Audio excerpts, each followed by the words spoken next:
Alam mo, pag sinabing baong, anong unang pumapasok sa isip mo? Sausawan sa manggang hilaw, di ba? Yung maalat-alat na malinamnam. Pero, paano kung sabihin ko sa'yo na sa likod ng bawat garapon niyan, mayroong sobrang lalim na kwento, isang halo ng sinaunang tradisyon at, well, totoong-totoong siyensya. Tara, himayin natin ang kwento sa likod ng paborito nating pampalasa. Oh, eto, galing mismo sa panlasang Pinoy. At totoo naman, di ba? Ramdam na ramdam mo yung pagmamahal nating mga Pinoy sa bagoong. I mean, isipin mo kare-kare na walang bagoong o kaya binagoongan. Kahit simpleng ensalada lang, hindi talaga kumpleto. Kasi hindi lang siya basta pagkain eh. Parte na to ng kultura natin. Okay, so simulan natin sa pinaka-basic. Ano nga ba talaga ang bagoong? At bakit ba ganun na lang siya kahalaga sa ating mga hapagkainan?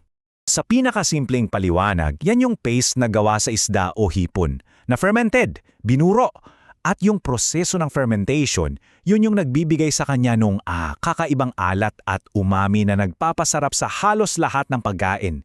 Isipin mo na lang ulit yung manggang hilaw tapos isasawsaw mo sa bagoong. Grabe, di ba? Yun yung magic niya. Pero you know what? Hindi lang pala tayo ang mahilig diyan. Yung pagmamahal sa shrimp paste, buong Southeast Asia, ramdam yan. Halimbawa sa Burma, ang tawag nila ngapi.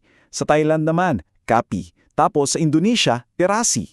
Iba-iba man ang pangalan, pare-pareho lang ang goal, gawing mas masarap ang pagkain. Period. At dito na nagiging really interesting. Kasi sa likod ng parang simpleng pagkain na to, mayroon palang seryosohang set of rules, mga pamantayan para masigurong yung bawat garapon, perpekto at higit sa lahat, ligtas.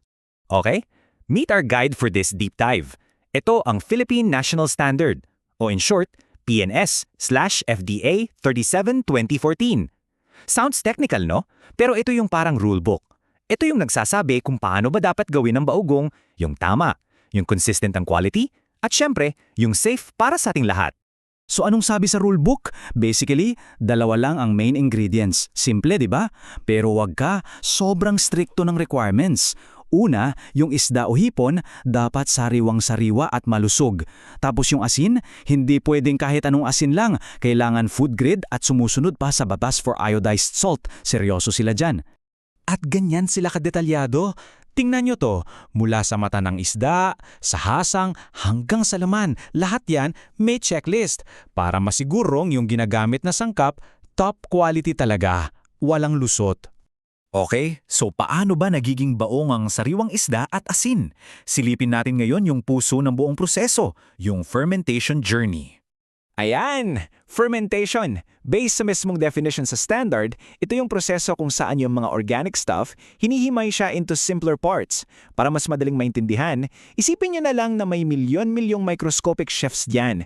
Sila yung nagtatrabaho, dinudurog nila yung protina ng isda, at inilalabas nila yung yung napakasarap na umami flavor na love natin. So yung mismong proseso, may 4 na key steps. Umpisa, sa masusing paglilinis. Tapos, yung pag-aasin. Kailangan tama yung ratio ha. Sunod, yung pinaka-importante, yung fermentation. Kailangan ng pasensya dito. At panghuli, yung post-fermentation stage.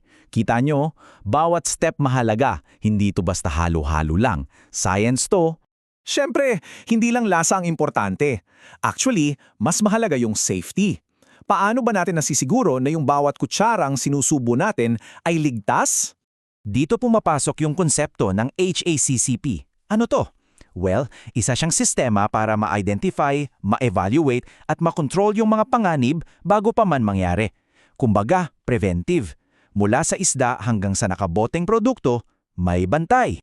So, ang ibig sabihin niyan, bawat stage ng production binabantayan ng maigi. Mula sa layout ng factory, sa kalinisan ng mga gumagawa, hanggang sa pagtesting ng sample sa lab, lahat yan may sunusunod na protocol. Lahat para maiwasan ang kontaminasyon. Kahit yung mga extra ingredients, yung mga food additives, stricto pa rin yan. Tingnan nyo itong example. May mga pangkulay at preservatives na pwede, pero may specific limit kung gaano karami lang ang pwedeng ilagay. Para siguradong safe pa rin. Ngayon, bilang consumer, paano natin malalaman lahat ng yan? Simple lang, nasa label ng produkto, yung etiketa. Ayon sa standard, lahat ng impormasyong to ay dapat nakalagay sa bawat pakete. Yan yung paraan para maging transparent yung mga gumagawa at para tayo naman bilang bumibili, alam natin kung anong nakukuha natin. Okay, ang dami nating pinag-usapang technical details, no? So, i-zoom out natin. Balik tayo sa big picture. Bakit ba talagang mahalaga ang lahat ng to? Kasi baka iniisip nyo, grabe naman, para sa bagoong lang, ang daming rules. Pero may mas malalim na dahilan yan. At eto na yung pinaka-importante. Yung mga pamantayang to, sinisiguro nito na yung bagoong natin ay hindi lang masarap, kundi dekalidad, ligtas at competitive. Hindi lang para sa ating mga Pinoy, kundi para maipagmalaki natin sa buong mundo. So, sa huli, pinagsasama pala ng standard na to yung tradisyon at siyensya.